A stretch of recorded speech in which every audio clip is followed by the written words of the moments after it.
way of life and a primary concern of the UP system for academic excellence and academic freedom are always our battle cries. And, UPOU had to prove itself to be at par with the university system standards. We have rigid faculty selection, efficient student admission policies, strong tutorial system with faculty from the whole UP system as tutors.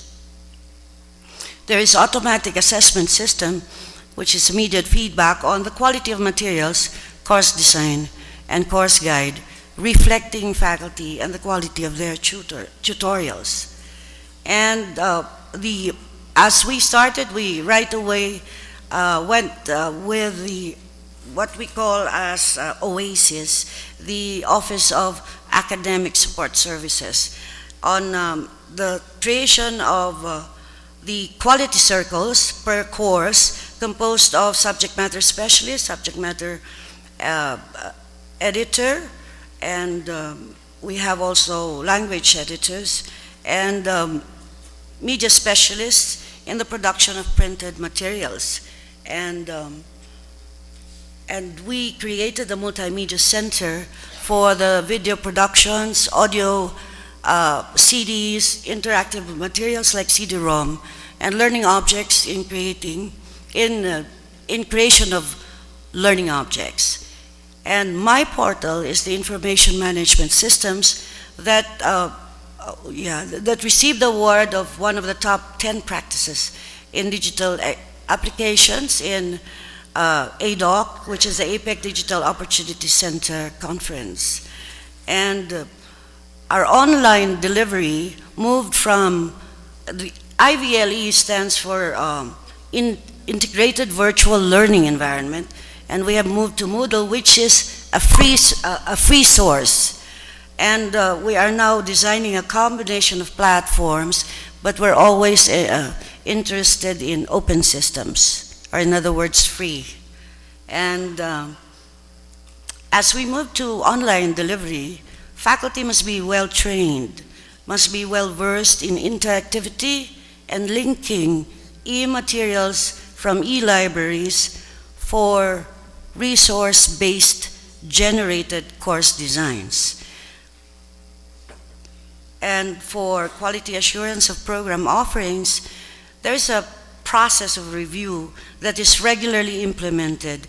It generally aims to improve the offerings of the university through an assessment of relevance, effectiveness, and quality of the academic and administrative and other parameters.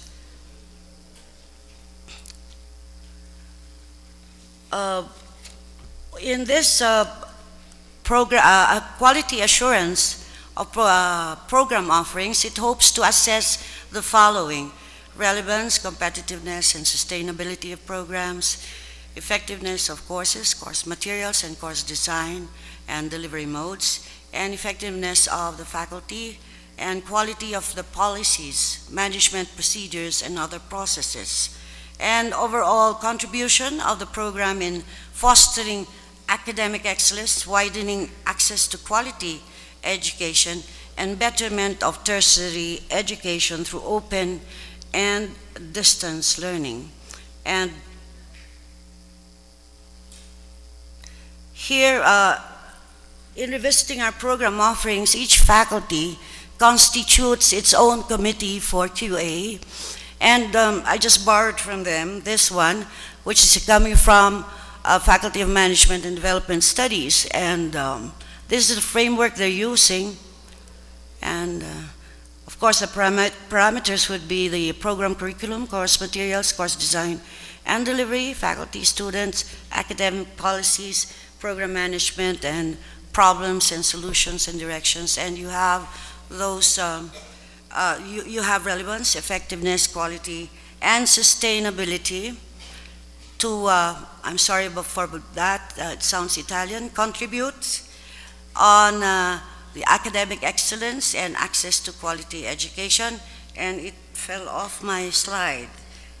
it talks about for the betterment of tertiary education in the country. This is done per program, whether it is relevant to the everyday lives of Filipinos. And to achieve the objectives of the review, the following guide questions were formulated. I will not read this anymore, but you will have an idea of the questions that they answer: the program curriculum, under course materials and delivery, and faculty, how effective the faculty is, and students, and academic policies and program management, and next steps. This now are the things that they will have to do to revise the existing course if it needs to be revised. And this, of course, is an evaluation framework for existing programs, but for new programs, there's a longer way. You have to go through the curriculum committee, the President's Advisory Committee, University Council, which is the council where faculty sit, and affiliate faculty from assistant professors, associate professors, and professors. And this is the highest academic body, and it still goes through the Board of Regents of the UP system. And the UP Open University International will have to be, and we try to be, internationally at par with its foreign counterparts. We have overseas students coming from 33 different countries. And that's why we are going into the topic of transnational education providers that come into the Philippines long time ago, and our Commission on Higher Education has come up with policies and guidelines for foreign higher education, in-distance education providers. And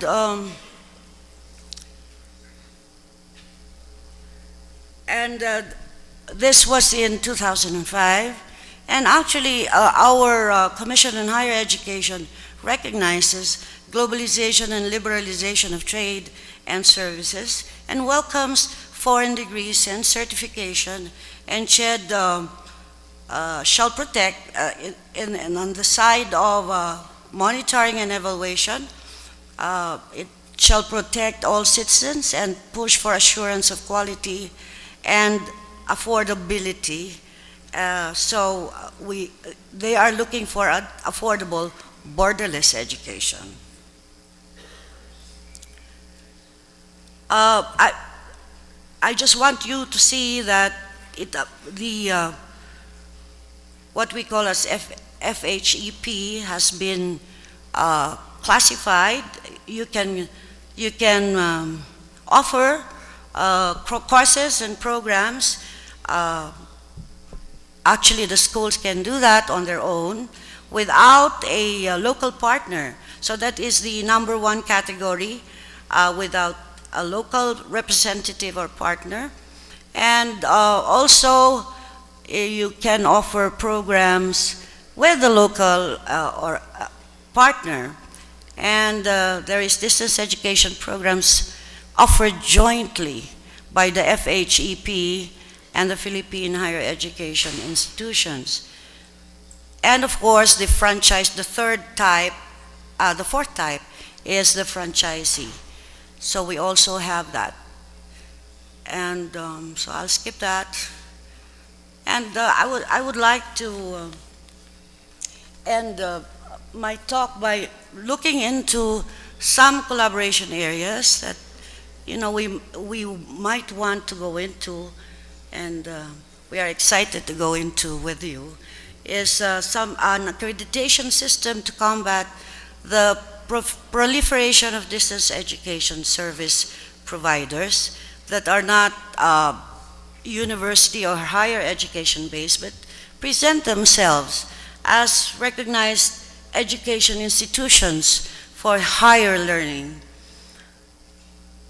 Another area is the need for organizing of scholars who are distance education practitioners, who are in multimedia, new media, and digital imaging into, to put them together into professional associations for instructional designers, media specialists, learning objects creators, and so on.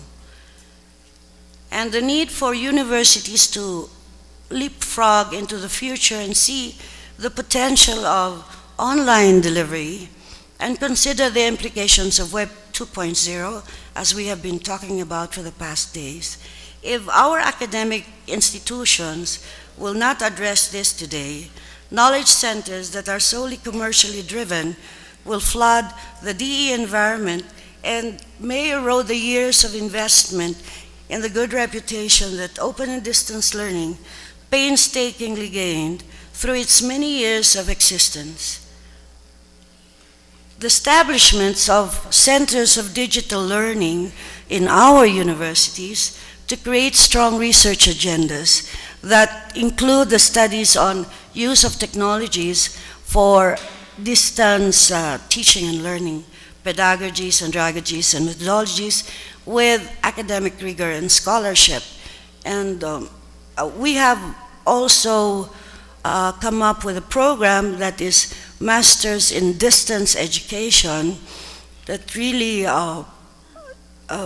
readies our faculty to appreciate distance education. And the creation of a strong association of e-librarians, e-curators, e-scholars, helping develop academic standards of e-materials as guidelines and policies in tagging the voluminous texts in the internet for efficiency in exchange of resources in this area.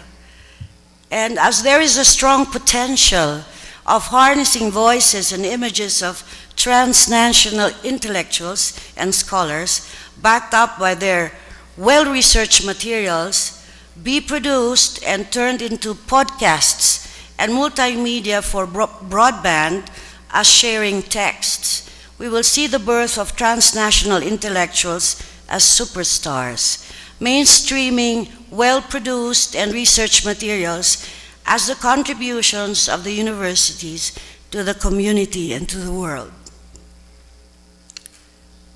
And the need to study research itself, the dissemination, data gathering, and data construction through digital multimedia need to be major parts of e-research, and it will put research into prominence in this environment. Our research institutes may want to explore linkages with numerous research communities that have become seriously involved in many major collaborative studies.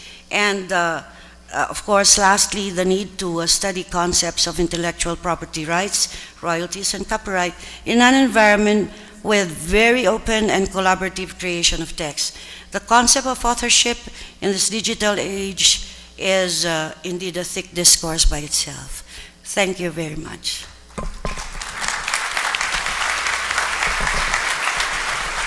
Thank you, Dr. Alfonso.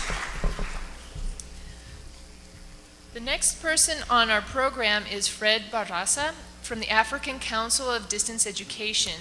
We're very sorry that Dr. Barraza could not be here today. He faced some significant difficulties in trying to come here to Latin America, so we apologize for him not being here. So I would like to go ahead and introduce our final speaker of the morning, who is Gary Miller. Dr. Miller joins us from the Consortium of Institutions and Organizations Committed to Quality Online Education, the Sloan